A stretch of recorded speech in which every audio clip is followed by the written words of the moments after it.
Ante todo quiero agradecer a Mónica y a la Universidad Católica la invitación para estar hoy aquí, en este espacio de reflexión sobre humedales y sobre la compleja relación entre sociedad y naturaleza que tenemos actualmente en todos nuestros países de la región, del mundo, pero en particular también de la región.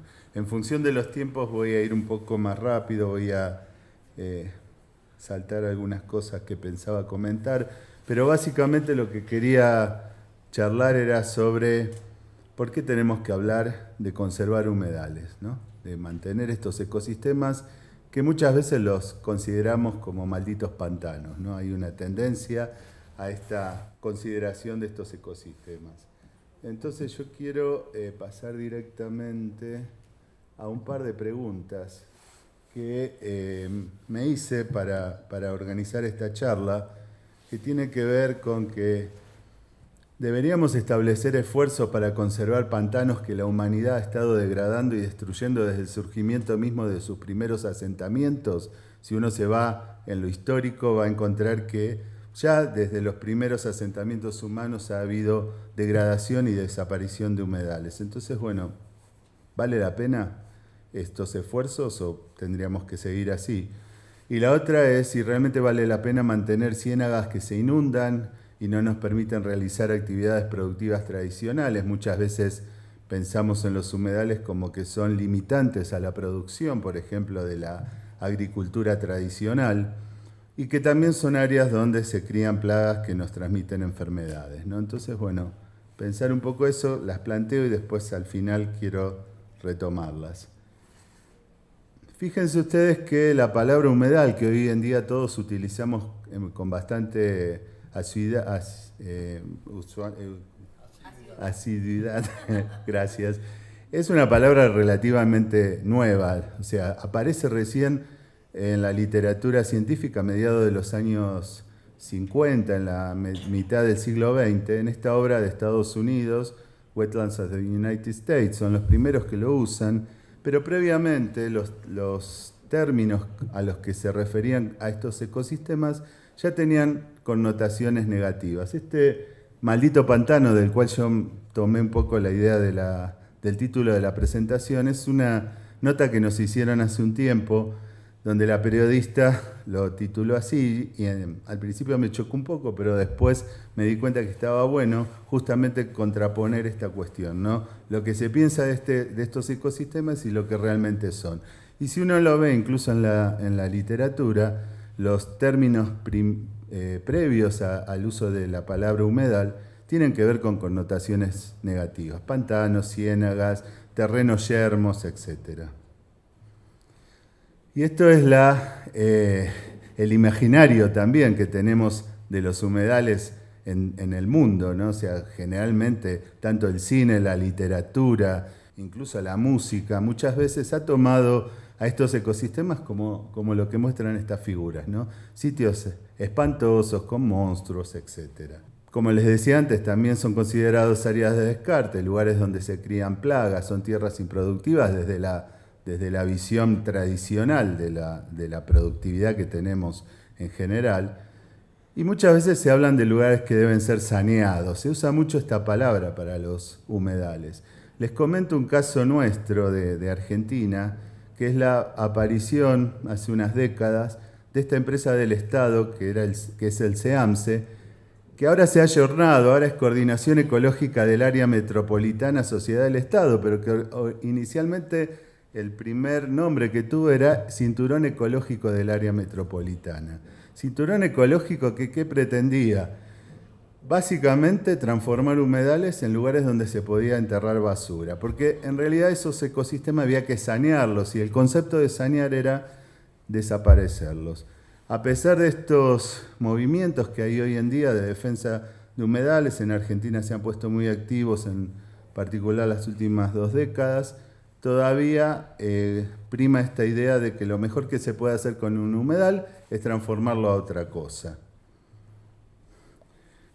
Esto es lo que hace el CEAMSE, básicamente ubica humedales en las planicies de inundación de los ríos cercanos a Buenos Aires, al cordón metropolitano, básicamente el Río de la Plata o algunos de los ríos principales, transforma una topografía deprimida en una topografía positiva. Terminamos teniendo paisajes de colinas en lugar de estas depresiones originales. Aquí ven muy bien, se ve claramente cómo se está acumulando esa basura. Obviamente cada vez más, porque cada vez producimos más basura.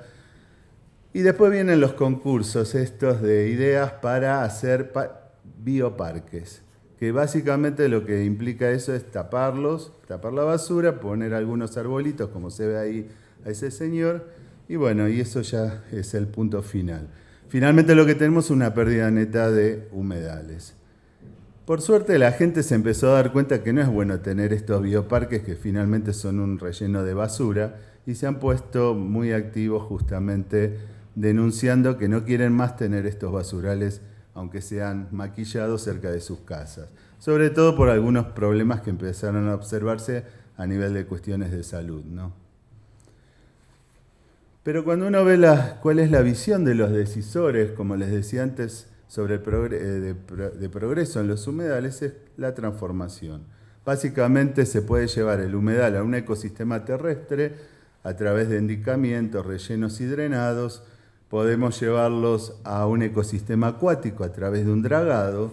Y básicamente lo que vamos a tener en esa situación es un cambio de dominio del humedal a un ecosistema terrestre o acuático, que por supuesto va a ser diferente y por lo tanto va a haber una pérdida neta de servicios ecosistémicos que brindan los humedales, que ahora me voy a referir un poquito adelante. La pérdida de degradación de humedales es un fenómeno mundial muy grave.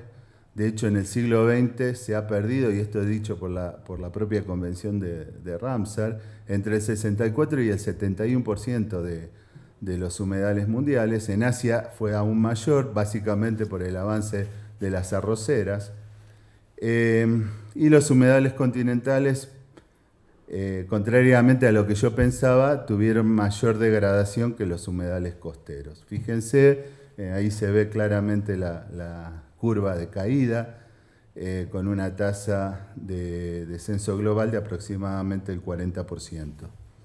Esto tuvo un impacto directo sobre la biodiversidad de los humedales. Ahora vamos a ver que los humedales son en general ecosistemas muy, muy diversos en cuanto a fauna y a vegetación y a microorganismos. Y ese impacto se vio claramente también a partir de los años 70 con una disminución de un 76% de las especies de agua dulce, ¿no?, entre 1970 y 2010.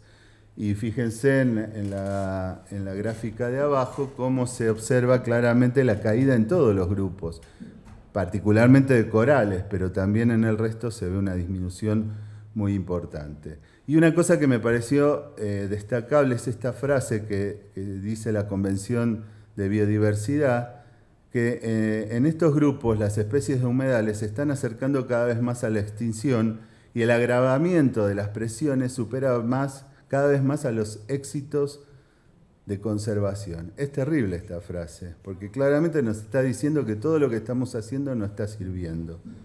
Entonces nos tendríamos que replantear estrategias, no solamente a nivel de investigación, sino también de políticas, ¿no?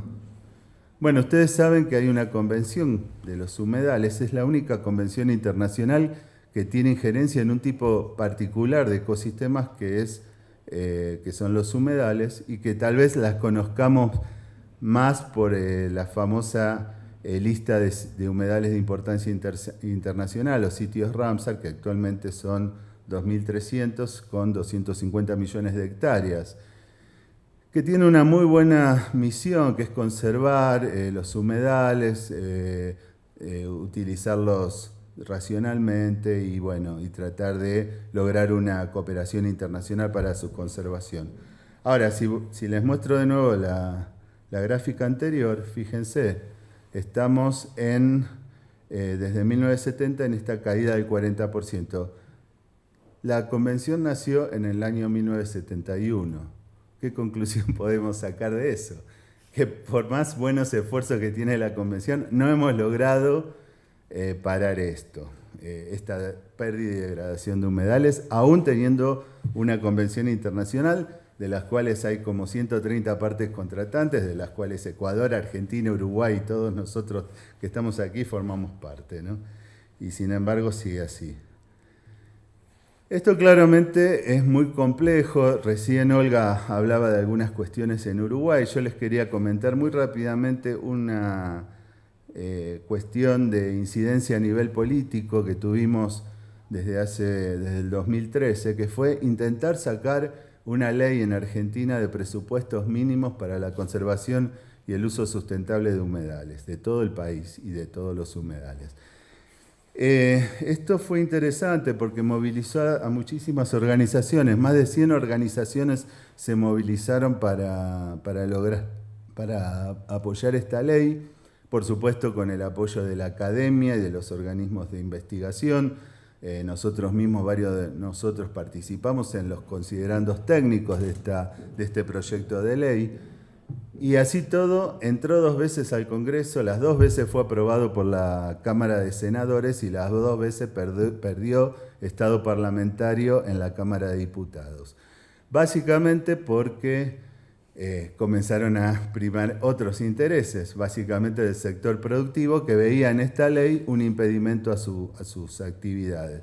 Entonces hubo un lobby muy fuerte de los forestales, de los productores de arroz, de los ganaderos, en que esta ley no tenía que salir y finalmente lograron pararla las 2 veces. Y bueno, ahora están intentando volverla a llevar al recinto, no sé con qué posibilidades de éxito. Pero bueno, es un poco frustrante porque uno piensa que todos deberíamos estar de acuerdo en estas leyes de presupuestos mínimos, pero la realidad es que después no pasa así.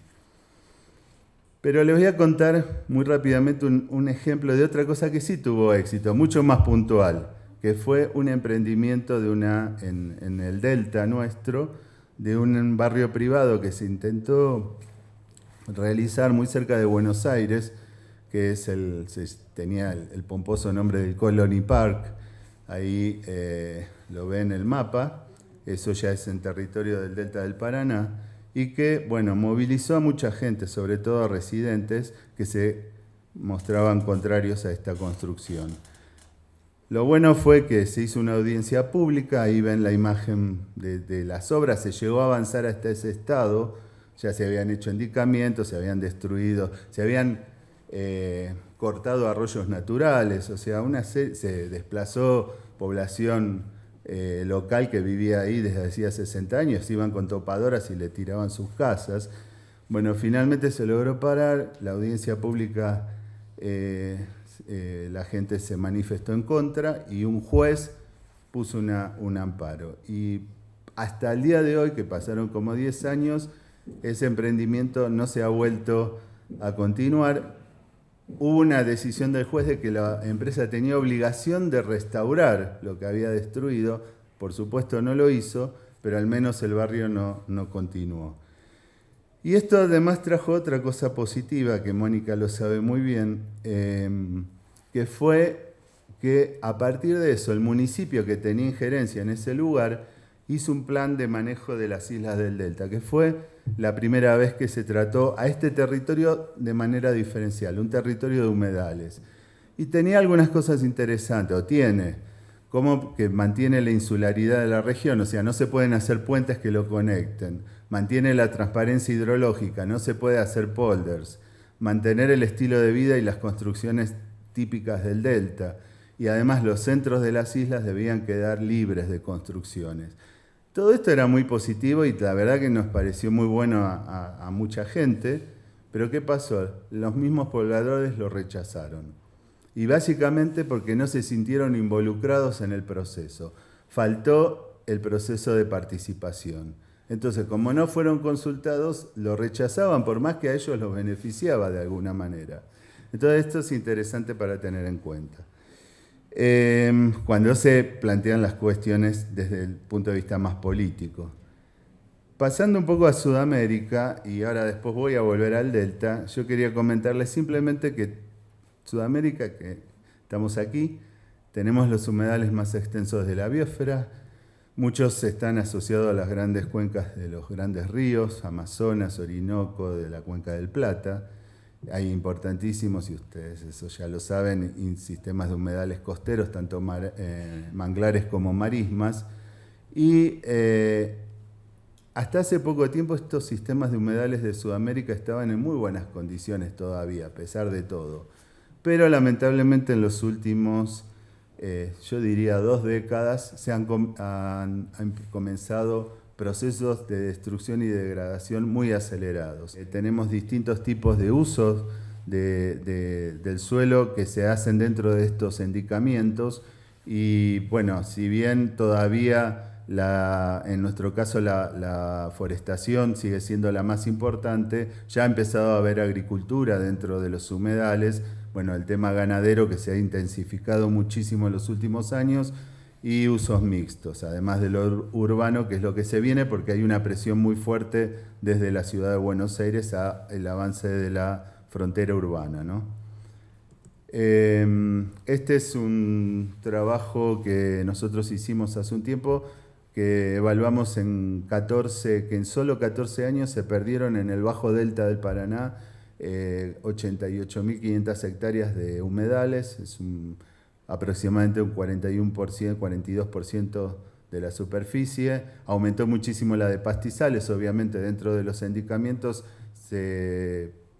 como decía recién el video, se transforma en un pastizal que es utilizado para ganadería y también por un incremento de la carga ganadera, el aumento de suelo desnudo. Fíjense, no sé si se llega a ver allá arriba, que de toda esa cantidad de áreas indicadas que decía el video, la mayor parte se está concentrando en lo que es el Bajo Delta y eso además trae otro tipo de problemas a nivel social. Hay conflictos entre, por ejemplo, entre productores y la población local, porque empieza a pasar esto. Cada vez hay más áreas indicadas, fíjense, este lugar, a ver si puedo usar el puntero. Sí, ¿se nota ahí? Sí.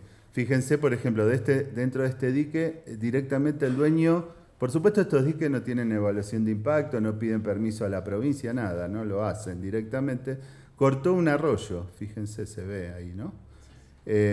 Allá hay otro endicamiento, una ruta, no recuerdo, pero lo que queda en el medio, el productor que no pudo hacer su dique, se le convierte en un lago casi, no puede hacer nada. Obviamente esto trae conflictos entre los propios productores y entre la propia población. Fíjense también que, como recién también veíamos, las urbanizaciones son un factor muy, muy importante de transformación. Esto es un río que es el río Luján, un tributario del Delta, con una urbanización que se construyó que tomó la mitad de la llanura aluvial del río, con lo cual pasamos de 4.500 metros de ancho de esa llanura aluvial a solo tener 2.500, con un proyecto de tratar de hacer lo mismo en la otra. Finalmente se logró parar, pero ya ahí se produjo una especie de embudo para el agua cuando viene la inundación. Y básicamente, ¿qué dio como resultado? No es la única. En este río hay otras urbanizaciones en la planicie aluvial que se manifiestan aguas arriba. Aguas arriba está el casco de Luján, que es una ciudad muy importante en Argentina, sobre todo por su basílica, que es centro de peregrinación nacional. Y bueno, esto es lo que está ocurriendo ahora. Ante el avance de los eventos extremos, sobre todo de estas lluvias que caen muchísimos milímetros en muy poco tiempo, lo que ocurre es esto, enseguida se inunda este casco histórico, ¿no? Así que bueno, estamos ahora ustedes preguntarán por qué se hacen las urbanizaciones aquí, por qué se hacen áreas de ganadería o de forestación, porque son tierras baratas, son mucho más baratas que las tierras altas, entonces hay también toda una cuestión de especulación inmobiliaria en esto. La otra pregunta entonces, bueno, después de ver esto y cómo se los trate, cómo se los degrade, cómo se pierden, la pregunta es ¿por qué son importantes los humedales? Bueno, los humedales, como decía antes, son sitios de alta importancia ecológica, tanto por su biodiversidad como por los servicios que brindan. Se encuentran entre los principales ecosistemas donde se ha llevado a cabo actividades humanas desde tiempos prehistóricos. Y obviamente los humanos hemos hecho uso de los humedales siempre. Aquí hay personas que viven en humedales y que usan esos recursos y los han ido alterando según sus necesidades. Una cosa importante es tener en cuenta que solo ocupan entre el 5 y el 7% de la superficie, pero son ecosistemas claves en el desarrollo de nuestra civilización, ¿no? Y simplemente con recordar algunos ejemplos, como las grandes civilizaciones hidráulicas del Mediterráneo, se nos viene a la memoria Egipto o las civilizaciones mesopotámicas, pero también en América, como los aztecas, los mayas o los incas, ¿no? Y claramente el ejemplo paradigmático es Egipto con su planicie de inundación del río Nilo, que le permitió llegar a ser lo que fue esta civilización de la antigüedad, sobre todo para la producción de alimentos. Lo otro interesante tener en cuenta es que los humedales son muy diversos, hay gran cantidad de distintos tipos de humedales en todo el planeta. Además se distribuyen en todas las latitudes, desde los polos hasta el Ecuador. Acá no aparece en este mapa la Antártida, pero también la Antártida tiene humedales. Entonces, hay muchos tipos de humedales y en todo el planeta. Y una de las cuestiones que siempre se destaca de estos ecosistemas es su alta productividad. Productividad en cuanto a producción de materia orgánica, materia vegetal en el año.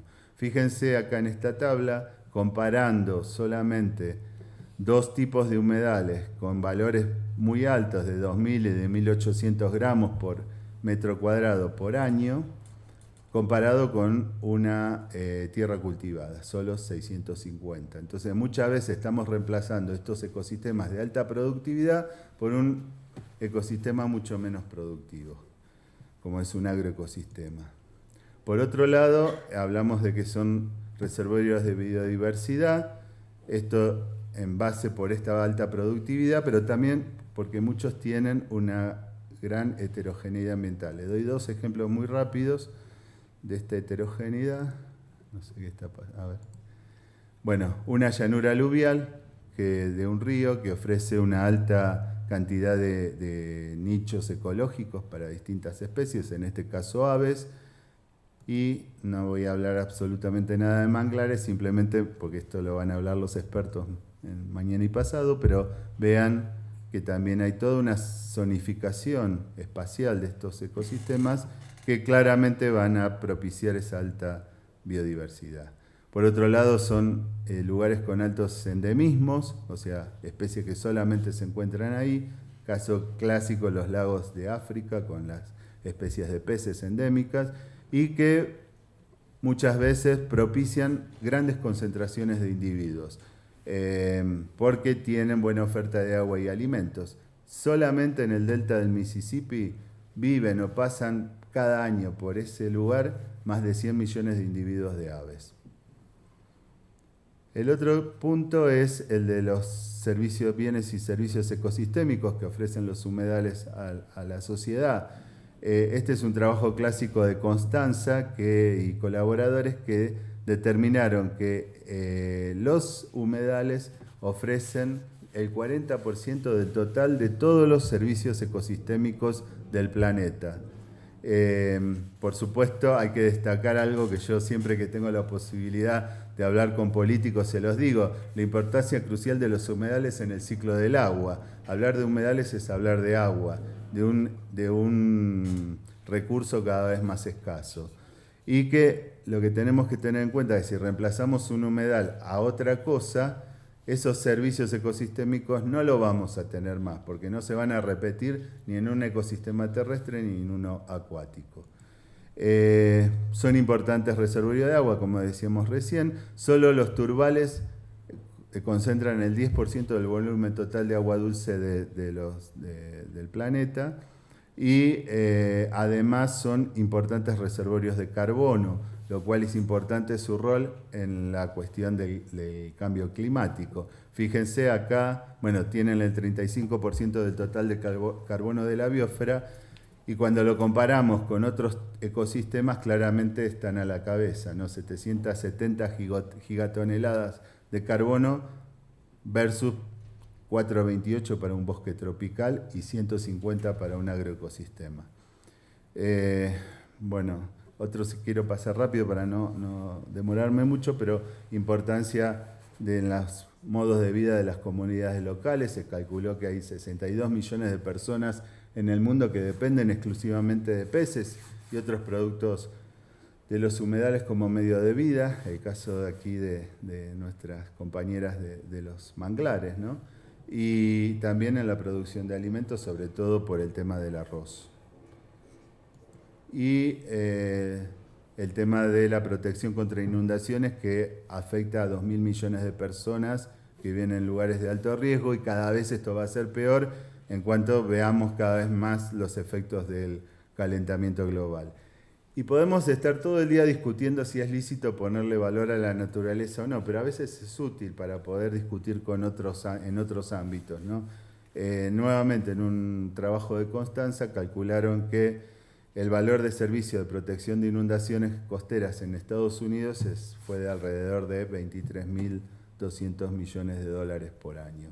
En nuestro delta del Paraná, acá hay dos imágenes muy claras de aguas bajas y aguas altas, y realmente uno se da cuenta cómo la región está actuando como una gran esponja en momentos decrecientes. Se ha llegado a calcular que el volumen total de agua que absorbe ese humedal en condiciones extraordinarias es equivalente al agua que pasa por el río Paraná, que es un gran río con mucho caudal, durante 3 días seguidos, para que tengan idea del volumen, ¿no?, que eso implica.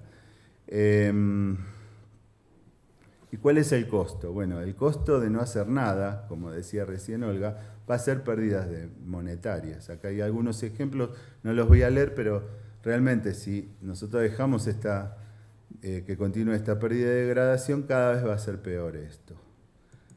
También podemos restaurar lo que destruimos. Es cierto que hoy tenemos tecnología y podemos hacer esto, como esta imagen que nos muestra antes y después en un humedal de Rumania.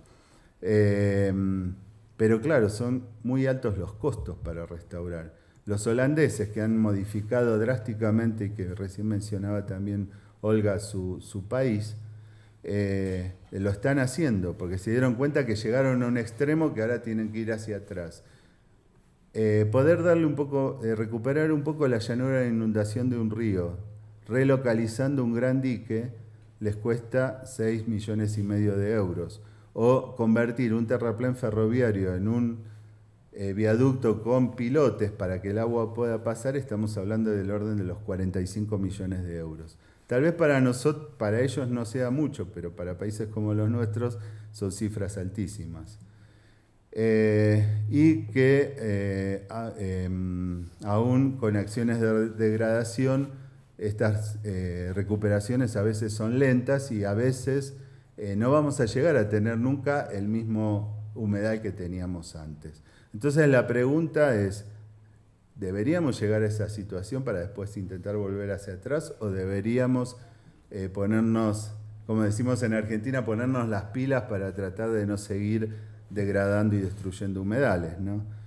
Y ya como para ir terminando, quiero darles un ejemplo, el ejemplo paradigmático de Holanda, porque siempre es como de libro, de lo que hicieron los holandeses, y para tener un poco de idea de no intentar llegar a eso.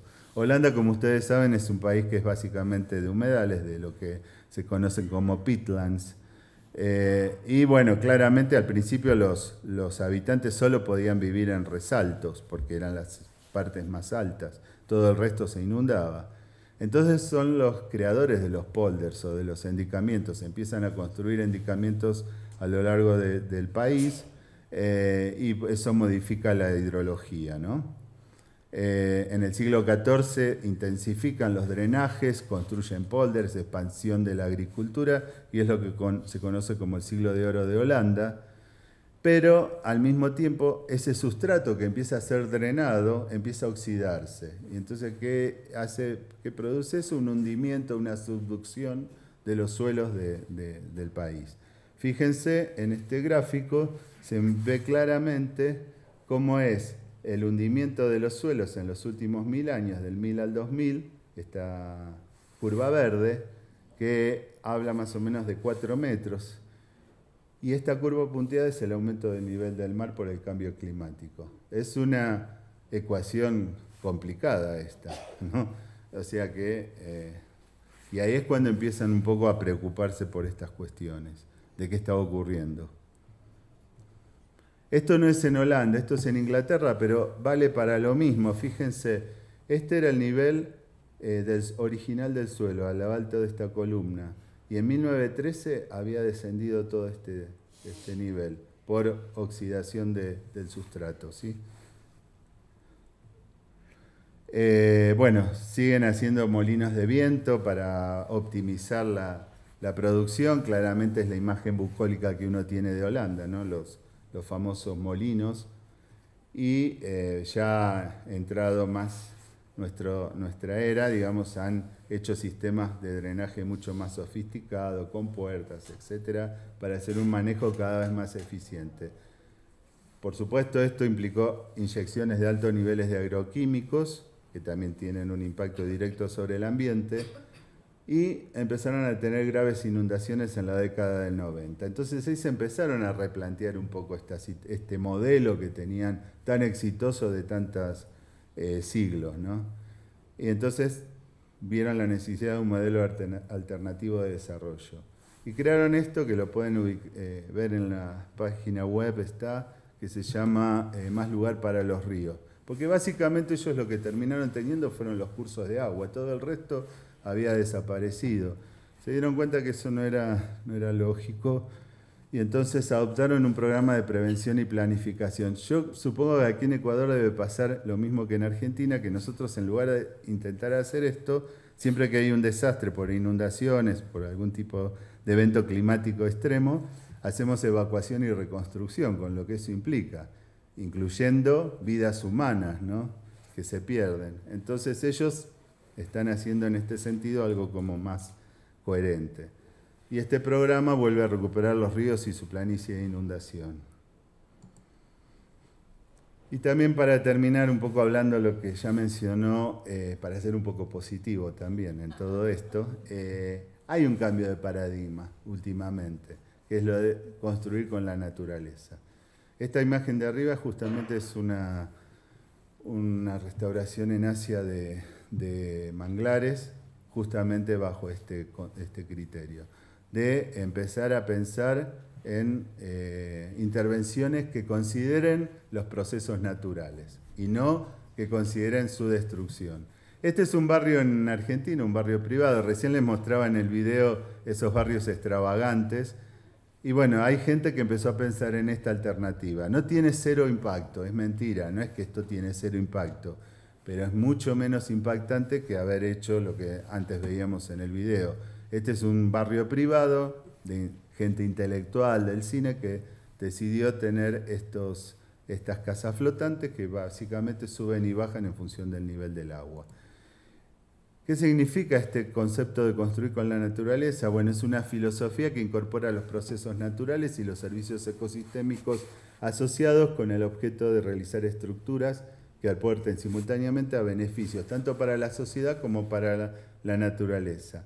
Y es un concepto multipropósito que tiene en cuenta las características de los ecosistemas, tanto físicas como ecológicas, en realidad de los socioecosistemas, porque también tiene en cuenta las cuestiones sociales en el lugar donde se hace ese desarrollo. Por lo tanto, lo que plantea es que no hay que hacer lo que muestra la foto.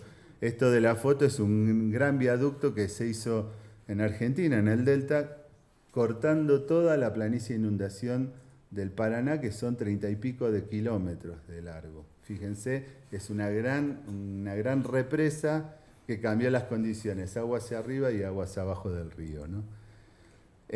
Me gusta esta frase, que es vital aprender a diseñar infraestructuras, esto para los arquitectos me parece interesante tomarlo, en sintonía con los procesos naturales y no en contra de ellos. Y bueno, tiene algunas ventajas, no las voy a leer, pero este sistema, digamos, por esta consideración de mantener los procesos naturales, va a ser mucho mejor que lo que se hace usualmente, que es ir en contra de esos procesos naturales, ¿no? Entonces, ahora sí vuelvo para terminar las dos preguntas. ¿Deberíamos establecer esfuerzos para conservar pantanos que venimos degradando y destruyendo desde siempre? ¿Mantenemos esas ciénagas que se inundan y no podemos hacer lo que tradicionalmente queremos hacer en un humedal? Y sí, yo creo que la respuesta a esto es sí. ¿Por qué? Por varias cosas. Porque primero, los humedales son ecosistemas productivos y biodiversos, entre los más productivos y los más biodiversos del mundo. Entonces, ya por eso vale la pena mantenerlos. Son una parte integral del ciclo hidrológico.